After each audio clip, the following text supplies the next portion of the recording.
It's kind of your worst nightmare. You don't ever want to hear that your child has been through anything like this. Dozens of missionaries in Mexico back to work after being terrorized by a couple of gunmen. It was last Friday morning in central Mexico when the armed men stormed into a mission meeting. Missionaries were robbed and many were beaten. News specialist Dan Rascone is learning more about what happened and what's going on now with the missionaries in that area. Dan? Yeah, a church spokesperson telling me that the mission itself is back in operation. As far as the missionaries, they say they were pulled out of the immediate area where this incident happened. But in the surrounding areas, they're back at work. One couple saying this experience has forever changed their son's life. He has been happier than we have ever seen him before. Elder Russell is living his dream, a missionary for the Church of Jesus Christ of Latter-day Saints in the Mexico Torreon Mission in Central America.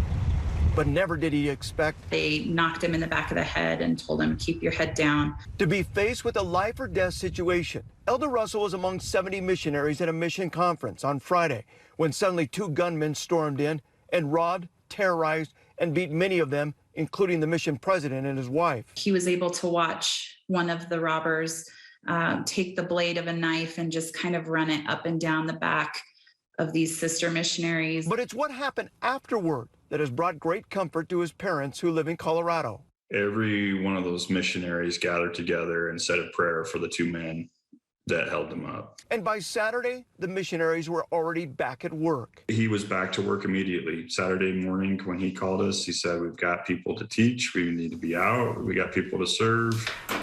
Quickly getting back to work. They just need to stay doing what they're doing, be busy. It's exactly what Dr. Gary Taylor says needs to happen, a psychologist with more than 40 years experience who served 2 missions for the church helping missionaries. They're in a good place to have the help both from a divine source and from the church. He says missionaries also need to talk it out, something the Stanleys are encouraging their son to do.